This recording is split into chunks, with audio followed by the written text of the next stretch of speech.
Fiction versus nonfiction. There are two main book types, or families, as I like to call them: fiction and nonfiction. We're going to explore the differences between them today. Fiction books are created in the author's imagination, and they're made for fun, to entertain you. Nonfiction books can be fun too, because it's fun to learn new things. But their purpose is to teach you new things. They're full of true and interesting facts. Fiction means fake. Non means not. So, nonfiction means not fake.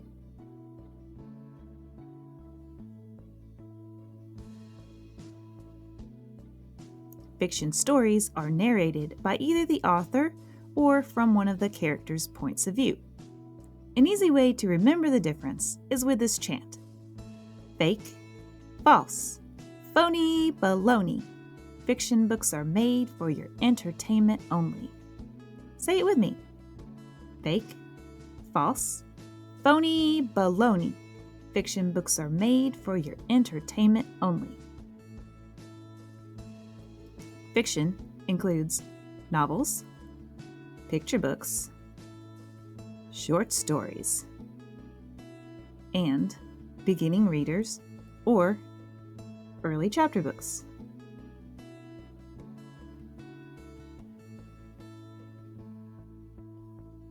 More advanced readers enjoy novels, also called chapter books. They're longer and have more words. The story is divided into chapters with a table of contents page, as seen here, listing the chapter names and the page numbers they begin on. Fiction books can be separated into different categories of books. We call these genres. Some fiction genres include horror, which are the scary books, suspense or thriller, sports, science fiction, adventure, fantasy, historical, humor, those are the funny ones, mysteries, realistic, and romance or stories about love. There are subgenres too, and often some novels belong to more than one.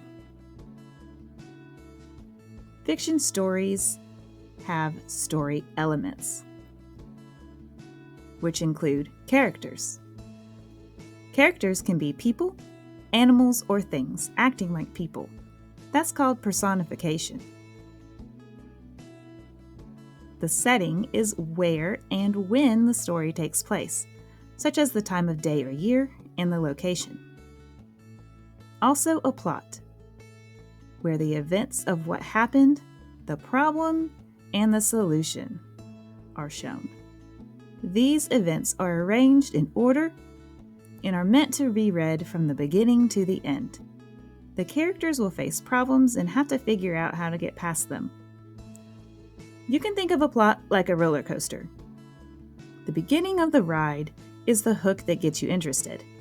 Next is the rising action. The top before you go over the hill, that's called the climax, and it's the most intense part of the story, often filled with twists and turns. The rest of the ride is called the falling action, and the end of the ride is the resolution. Moving on, nonfiction is written to give you information.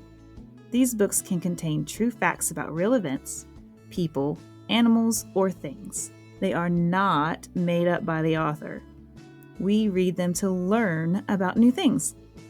There are many different types of nonfiction, but they broadly fit into these categories: expository nonfiction, narrative nonfiction, as seen here,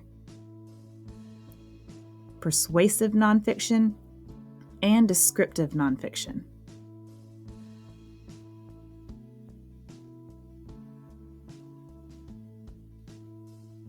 Nonfiction books can also be separated into different categories of books or genres.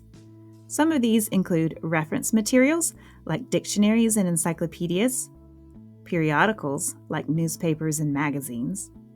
There's books about people's lives called biographies, and the ones that they've actually written about themselves called autobiographies.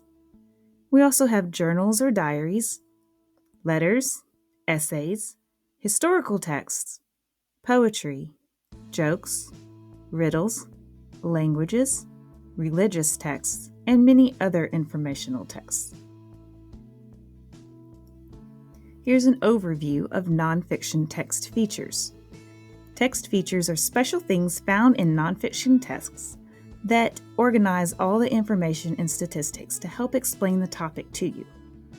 Here we see section headings, keywords, a text box with the definition of a word, a caption for a picture, a map, photographs, and an illustration. But did you know that there are more? If you'd like to learn more nonfiction text features, watch the Nonfiction Text Features video on this channel. Here are some of the vocabulary words that were used in this video.